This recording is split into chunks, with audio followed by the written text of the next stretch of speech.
Next colour വന്നിരിക്കുന്നത് ബ്ലാക്കും ഗ്രേയും കൂടെ കേട്ടോ. ഈ ഒരു കട്ടിങ് വരുമ്പോഴത്തേക്കുള്ള ഒരു പ്രത്യേക ഗുണം എന്ന് പറഞ്ഞു കഴിഞ്ഞാൽ ഇപ്പോൾ കുറച്ച് വയറുള്ളവരാണെങ്കിലോ അല്ലെങ്കിൽ ക്യാരിങ് ആണെങ്കിലോ ഒക്കെ ഭയങ്കര യൂസ്ഫുൾ ആയിരിക്കും. കാരണം അവർക്ക് ഒട്ടും വയററിയാത്ത രീതിയിൽ ഈ ഒരു ഭാഗത്ത് ഇങ്ങനെ ഗ്യാദേഴ്സ് വന്ന് കിടക്കുന്നത് കൊണ്ട് തന്നെ നമ്മളുടെ ബോഡിയുടെ എന്തെങ്കിലും അൺഈവൻ ഫീച്ചേഴ്സ് ഒന്നും അറിയാതെ അങ്ങനെ പോയിക്കോളും. സെക്കൻഡ് കളർ നല്ല രസമുള്ള ഒരു റാണി പിങ്ക് ഷെയ്ഡായിട്ടോ. നല്ല വൈബ്രൻറ്റ് കളേഴ്സാണ്, എല്ലാം തന്നെ നല്ല രസമുണ്ട് കാണാൻ. നെക്സ്റ്റ് കളർ വന്നിരിക്കുന്നത് നല്ലൊരു കോഫി ബ്രൗൺ ഷെയ്ഡിലാട്ടോ. ഇതിൽ വന്നിരിക്കുന്ന ലാസ്റ്റ് കളറും നല്ല രസമാട്ടോ. നല്ലൊരു റാണി പിങ്ക് ഷെയ്ഡ്. റാണി പിങ്ക് അല്ല, ഒരു ഡാർക്ക് പിങ്ക് ആണ്. നമ്മൾ നേരത്തെ കണ്ടത് റാണി പിങ്ക് ആയിരുന്നു. ഇത് വന്നിട്ട് ഡാർക്ക് പിങ്ക് ഷെയ്ഡാണ്. പ്രൈസ് വരുന്നത് 765 ആണ്. മീഡിയം, ലാർജ്, XL, 2XL വരെ സൈസസ് അവൈലബിൾ ആണ്.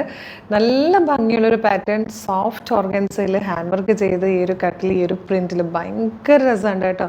മിസ് ചെയ്യാതെ തന്നെ പർച്ചേസ് ചെയ്യുക. ഇഷ്ടമാകുകയാണെങ്കിൽ നമ്മുടെ വെബ്സൈറ്റ് ത്രൂ, നമ്മുടെ വാട്സപ്പ് നമ്പർ ത്രൂ നിങ്ങൾക്ക് ഓർഡർ ചെയ്യാവുന്നതാണ്. വെബ്സൈറ്റിൻ്റെ ലിങ്കും വാട്സപ്പ് നമ്പേഴ്സിൻ്റെ ലിങ്കും ഡിസ്ക്രിപ്ഷനിൽ കൊടുത്തിട്ടുണ്ട്. അപ്പോൾ ഒട്ടും വെയിറ്റ് ചെയ്യേണ്ട, വേഗം പർച്ചേസ് ചെയ്തോളൂ.